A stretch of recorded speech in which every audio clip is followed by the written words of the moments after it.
오늘 주일 저녁 예배에 오신 모든 성도님들에게 하나님의 크신 은혜와 사랑이 임하기를 간절히 원합니다. 무더운 여름 잘 보내셨습니까? 가만히 있어도 덥고 에어컨이 없는 곳에서는 정말 잠시도 있을 수 없는 이런 날씨 가운데 묵묵히 자신의 맡은 자리와 그리고 보이지 않는 자리에서 하나님을 위하여 헌신하고 수고하는 모든 성도님들에게 오늘 이 말씀이 위로가 되고 힘이 되며 하나님의 마음을 아는 귀한 시간이 될 수 있기를 간절히 바랍니다. 저는 오늘 향유를 부은 여인이라는 제목으로 말씀을 나누려고 합니다. 향유를 부은 사건에 대해 우리는 너무나도 잘 알고 있으면서도 또 잘 모르는 부분이 있는 것이 아닌지 생각해 봅니다. 제가 이렇게 표현하는 것이 맞는지 모르겠습니다. 너무 잘 아는 이야기이면서도 또 너무 잘 모르는 이야기. 예수님께서 이 사건에 대해 마지막으로 하신 말씀에 온 천하에 어디서든지 이 복음이 전파되는 곳에서 이 여자가 행한 일도 말하여 그를 기억하라고 말씀하셨을 만큼 중요한 이 사건을 우리는 얼마나 잘 알고 전하고 있으며 또 기억하고 있는지 한번 알아보는 시간이 되었으면 좋겠습니다. 성도님들은 이 사건에 대해서 얼마나 잘 알고 계시는지 제가 한번 질문을 드려보겠습니다. 첫 번째 질문입니다. 향유를 부은 여인이 혹시 누군지 아십니까? 마리아. 혹시 뭐 다른 생각 없으신가요? 막달라 마리아라고 말하는 분도 계실 것이고, 아니 오늘 본문에 나온 것처럼 그냥 이름 없는 한 여자라고 생각하는 분도 계시고, 또 간음했던 여인이라고 생각하는 분도 계실 것입니다. 그러면 두 번째 한번 질문을 드려보겠습니다. 예수님께서 사역하실 동안에 이 향유를 부은 사람이 총 몇 명입니까?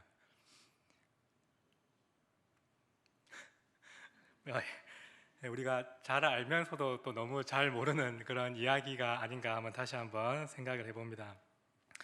향유를 부은 사건에 대해서 이 마태, 마가복음에서는 단지 그냥 한 여자라고만 기록하고 있고, 또한 누가복음에서는 죄를 지은 한 여자라고만 기록하고 있습니다. 우리가 가지고 있는 찬송가 211장에 보시면 이렇게 가사가 쓰여 있습니다. 값비싼 향유를 주께 드린 막달라 마리아 본받아서 라는 찬송가 가사가 쓰여져 있습니다. 그러면 막달라 마리아가 향유를 부었겠구나라고 생각할 수 있겠지만 아쉽지만 정답이 아닙니다. 성경 어디에도 막달라 마리아가 향유를 부었다는 기록은 찾아볼 수가 없습니다. 그럼 왜 찬송가에서는 이 막달라 마리아가 향유를 부었다고 기록을 하고 있는 것일까요? 이렇게 된 이유는 지금으로부터 약 한 1500년 전에 교황 그레고리 1세가 설교 때 예수님께 향유를 부은 사람이 막달라 마리아였다고 얘기를 하면서부터 시작이 되었습니다. 성경 어디에도 기록되지 않은 이 막달라 마리아가 향유를 부었다고 이 교황이 얘기를 해버린 겁니다. 그리고 이 그레고리 1세는 막달라 마리아와 나사로의 동생 베다니 마리아가 동일한 인물이라고 생각을 했고 그렇게 얘기를 해버렸습니다. 더 나아가서는 누가복음에서 향유를 부은 여인에 대해서 죄를 지은 여자라고 기록하고 있기 때문에 이 막달라 마리아가 죄를 지은 여자다, 즉 창녀다라고 이렇게 얘기를 해버린 겁니다. 막달라 마리아는 교황 그레고리 1세 때문에 억울하게도 한순간에 나사로의 여동생이 되어버렸고요, 소위 말해 족보가 바뀐 거죠, 그죠? 그리고 창녀가 되어버렸습니다. 성경에 어디에도 그런 기록이 없지만 막달라 마리아에게는 억울하게도 창녀라는 그런 누명을 쓰게 되었습니다. 그리고 향유를 부은 여인으로 오늘 우리에게까지 인식이 되고 있다는 겁니다. 1969년이 되어서야 가톨릭 교회에서 이것을 교황 그레고리 1세가 잘못 설교했다라고 공식적으로 인정하고 그 사실을 철회했습니다. 그러나 아직까지도 우리에게 그런 오해가 전해져 오고 있습니다. 막달라 마리아와 나사로 동생 베다니 마리아는 동일 인물이 아니라 완전히 다른 인물입니다. 또한 막달라 마리아가 향유를 부은 기록은 성경 어디에도 찾아볼 수 없으며 따라서 막달라 마리아가 죄인이었다, 창녀였다라는 말도 사실이 아닙니다. 성경에서 증언하는 막달라 마리아에 대한 객관적인 사실만 살펴본다면 막달라 마리아는 7귀신이 들렸다가 예수님으로부터 고침을 받았었고 그 후부터 예수님과 제자들이 사역을 잘할 수 있도록 어려움이 없도록 자신의 물질을 들여서 경제적으로 후원하면서 사역을 도왔다고 기록하고 있고 십자가에 달려 죽으셨을 때 그 곁에 있었으며 예수님이 무덤에 장사되는 것을 마지막까지 지켜본 사람이었고 예수님의 부활을 가장 먼저 목격한 첫 번째 증인이었다라는 것만 성경은 말씀하고 있습니다. 그러면 첫 번째 질문인 예수님께 향유를 부은 여인은 누구였냐면 제가 대답을 해드리겠습니다. 향유를 부은 여인은 베다니에 살고 있는 나사로의 동생 마리아입니다.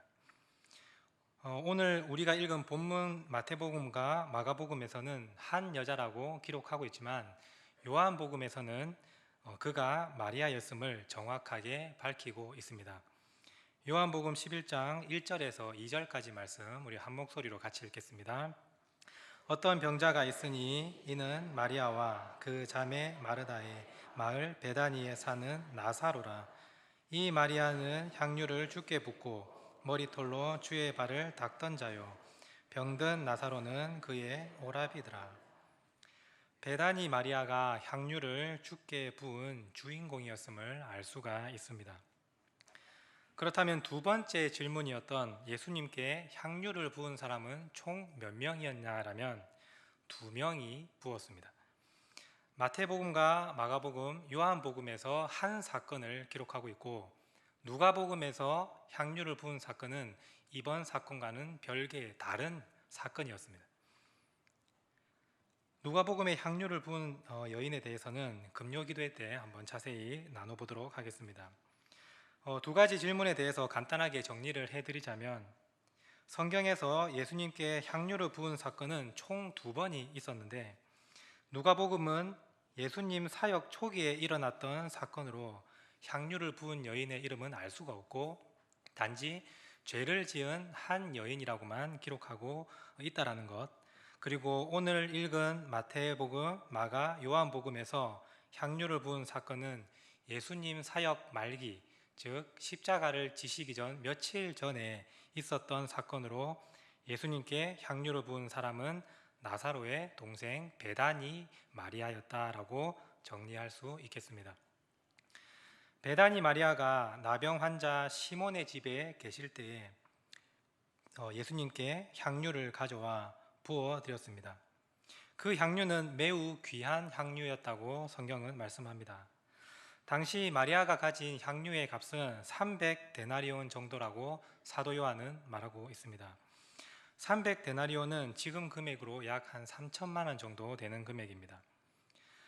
조금 다른 걸로 표현을 해보자면 예수님께서 5천 명을 먹이신 오병이어 사건에서 빌립이 남자만 5천 명 그리고 어린아이와 여자까지 포함하면 훨씬 더 많은 숫자 앞에서 이 많은 사람들을 먹이기 위해 최소한으로 들어가는 비용이 200데나리온이라고 얘기를 했습니다. 비록 200데나리온도 배불리 먹기에는 조금 부족하다고 얘기를 했지만 그 많은 사람들에 대한 기준 금액으로 200데나리온이라고 얘기를 한 것으로 볼 때 향유의 금액 300데나리온은 5천 명 정도는 충분히 배불리 먹일 수 있는 매우 큰 돈이었습니다. 배고픔에 있는 가난한 사람들 5천 명을 배불리 먹일 수 있는 300데나리온의 향유를 베다니 마리아가 예수님의 머리에 부은 것입니다. 그러자 제자들이 비난하고 붕괴하기 시작합니다.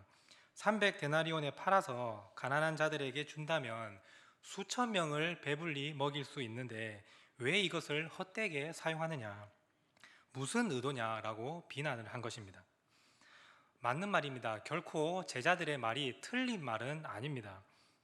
비싼 향유를 예수님께 붓고 끝내는 것보다 차라리 이걸 팔아서 음식을 사서 배고픈 사람 수천 명을 먹이는 게 우리가 보기에도 훨씬 더 나아 보입니다. 그러나 이 상황에서 예수님은 아셨습니다.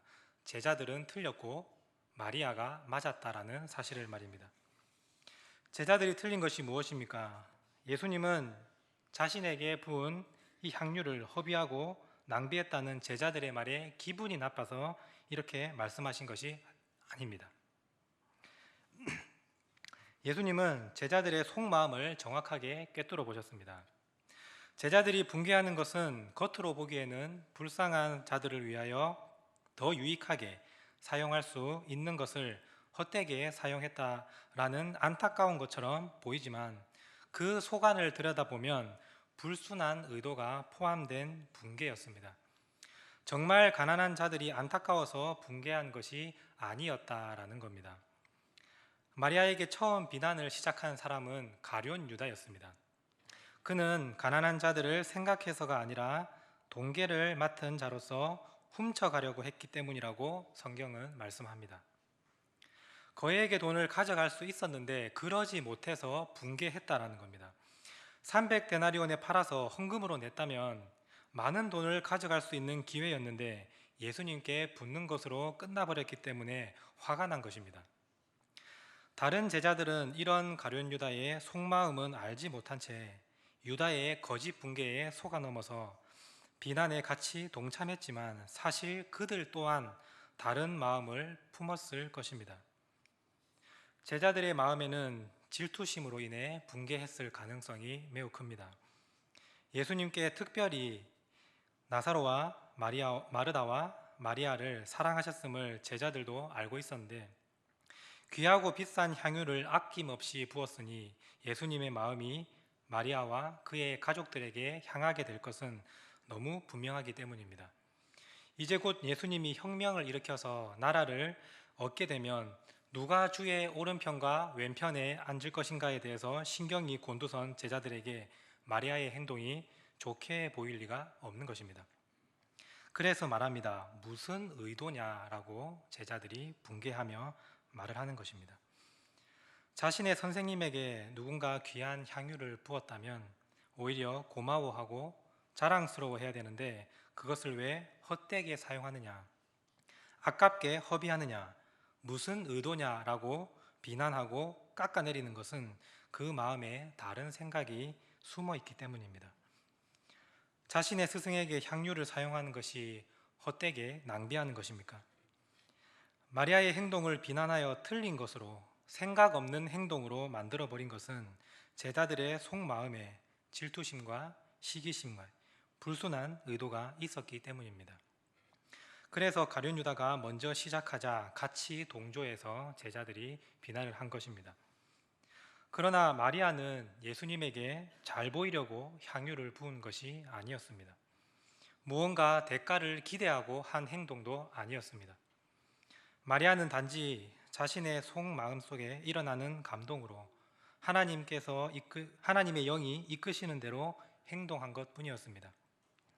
하나님의 감동하심에 따라 머뭇거리지 않고 아끼지 않고 300데나리온에 되는 향유를 기꺼이 모두 부어 드린 것입니다.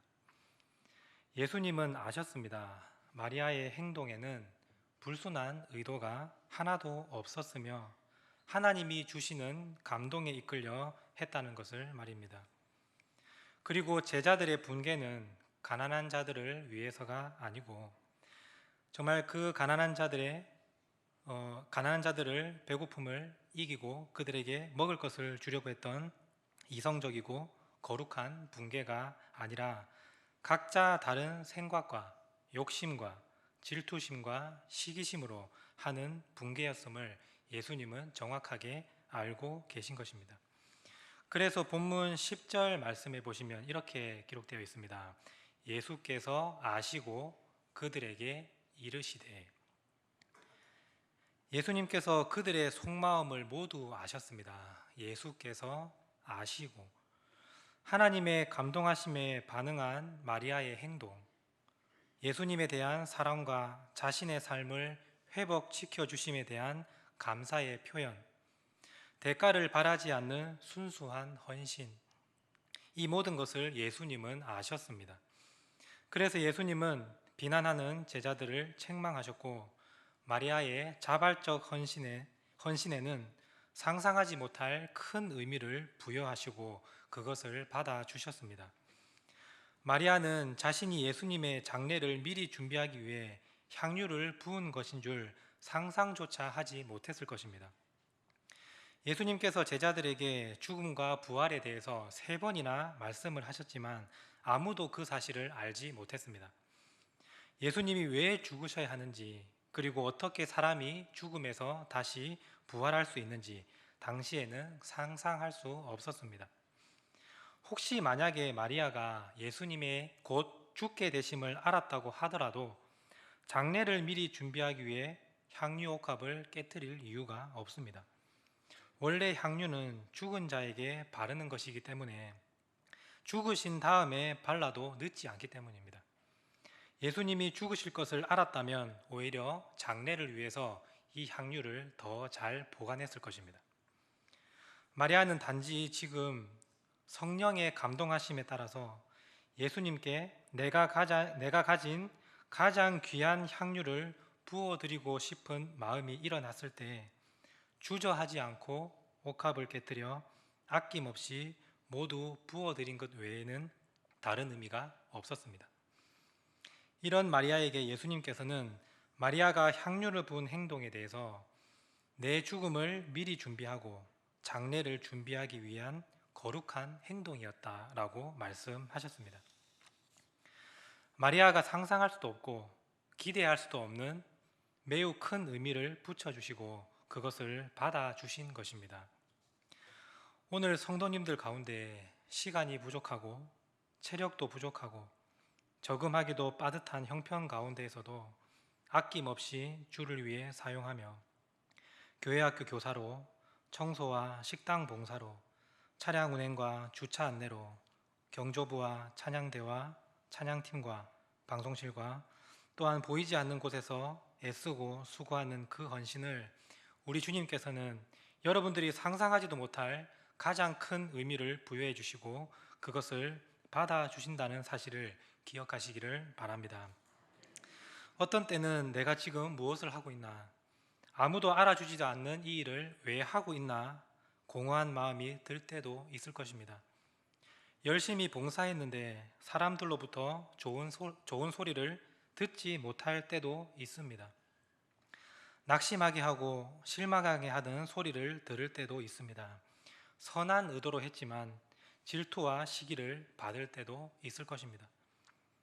마리아가 감동으로 값비싼 향유를 부어드렸지만 들려오는 소리는 예수님의 가장 가까운 제자들로부터 비난과 질책의 소리를 들었던 것처럼 오늘 우리도 좋은 일을 하였음에도 불구하고 예수님을 잘 믿는다는 사람들로부터 비난과 책망을 들을 때도 있을 것입니다. 그러나 주님은 알고 계십니다.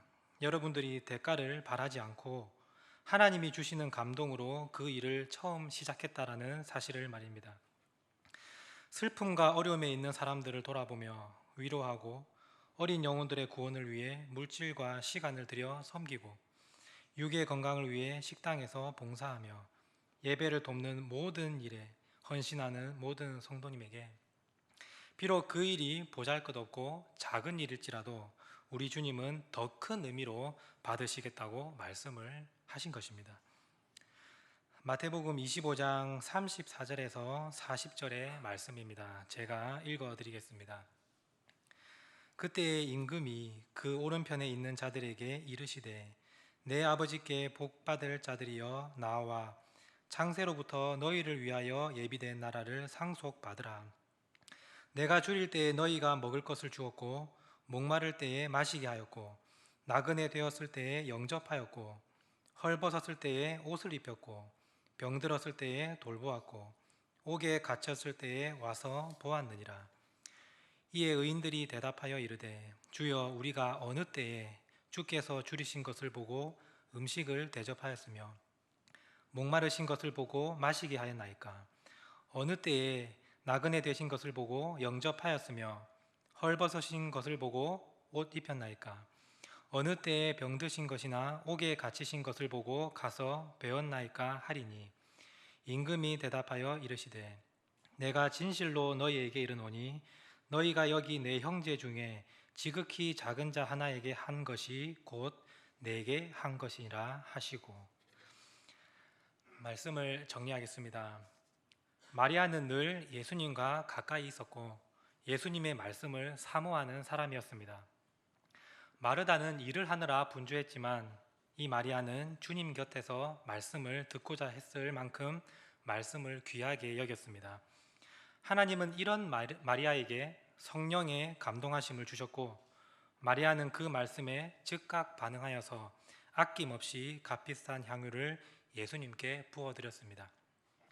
비록 그 순간에 제자들의 비난과 질책이 있었지만 예수님은 마리아의 마음을 아셨고 그가 행한 일은 예수님 자신의 장례를 미리 준비하기 위한 것이라는 상상하지도 못할 최고의 의미를 부여해 주시고 그것을 받아 주셨습니다. 그리고 이 일을 복음이 전파되는 곳에 같이 전하여 기억하게 하라는 가장 큰 칭찬을 받았습니다. 오늘 각자의 자리에서 그리고 보이지 않는 자리에서 성령의 감동하심에 따라 지체하지 않고 순종하여 자신의 가장 귀한 것을 아낌없이 드리며 수고하고 헌신하는 모든 성도님들을 우리 주님께서는 그 마음을 아시고 제일 좋은 의미를 부여하여 주시고 받아주시며 가장 큰 칭찬을 해 주신다는 사실을 믿으시고 주님께서 기뻐하시는 모습만 생각하시면서 살아가는 우리 모든 성도님들 되시기를 간절히 소원합니다. 기도하시겠습니다. 하나님 감사합니다.